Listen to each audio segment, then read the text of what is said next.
अस्सलाम वालेकुम दोस्तों, कीअं आहियो? उमेद आहे सभु ठीकु हूंदा।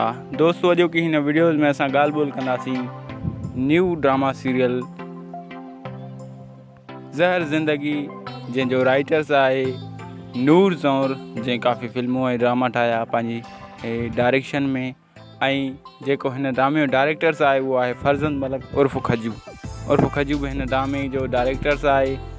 ऐं खजू जेको ड्रामो हुयो दर्दन जो दरिया, इन ड्रामे जी जेका डायरेक्शन हुई उहा खजू मलिक जी हुई।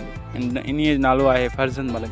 त दोस्तों मां तव्हांखे हिन वीडियो में ॿुधाईंदुसि त हिन ड्रामे में कहिड़ा कहिड़ा अदाकार कमु करे रहिया आहिनि। इहो तव्हांखे मां हिन वीडियो में ॿुधाइण वारो आहियां। त दोस्तों वीडियो खे फुल ॾिसिजो ऐं असांजी हिन वीडियो खे लाइक कंदा, कमेंट्स कंदा ऐं सब्सक्राइब करणु न विसारींदा। असांजे हिन चैनल सिंधी शोबिज़ अपडेट खे सब्सक्राइब करे घंटीअ जे बटण ते लाज़मी क्लिक कंदा त जीअं हर नई वीडियो जो नोटिफिकेशन तव्हांखे बासानी सां मिली सघे। त दोस्तों अचो त वीडियो खे शुरू था कयूं।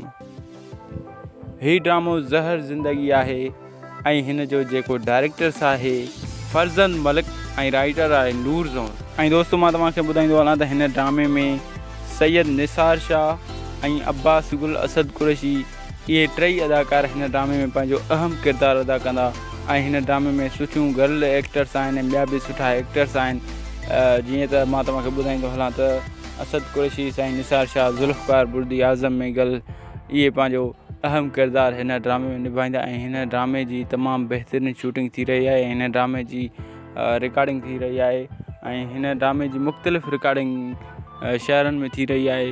ऐं जेकॾहिं अवां दोस्तनि में कंहिंखे बि टैलेंट आहे त उहो दोस्तो खजू मलिक उर्फ़ फरज़ंद मलिक, उहे अदाकार जेके पंहिंजी दिलि में ख़्वाहिश रखी वेठा आहिनि त उहे हिन ड्रामे में कमु करणु चाहिनि था, त उहे हिन ड्रामे में आसानी सां कमु करे सघनि था शुरू खां आख़िर ताईं।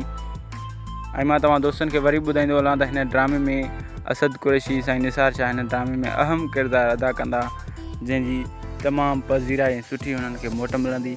ऐं इंशाअल्लाह हीउ ड्रामो ईंदो त अवां दोस्तनि खे हीउ ड्रामो ज़रूरु पसंदि ईंदो। हिन ड्रामे जो नालो आहे ज़हर ज़िंदगी। दोस्तों हीअ हुई अॼोकी वीडियो जेका मां अवां दोस्तनि सां शेयर कई। अॼोकी वीडियो जेकॾहिं तव्हांखे मुंहिंजी पसंदि आई त मुंहिंजी हिन वीडियोज़ खे लाइक कंदा, कमेंट्स कंदा ऐं सब्सक्राइब करणु न विसारींदा। असांजे हिन चैनल सिंधी शोबिज़ अपडेट खे सब्सक्राइब करे घंटीअ जे बटन ते लाज़मी क्लिक कंदा। दोस्तों इस चैनल मोहम्मद यासीन खे इजाज़त, अल्लाह हाफ़िज़।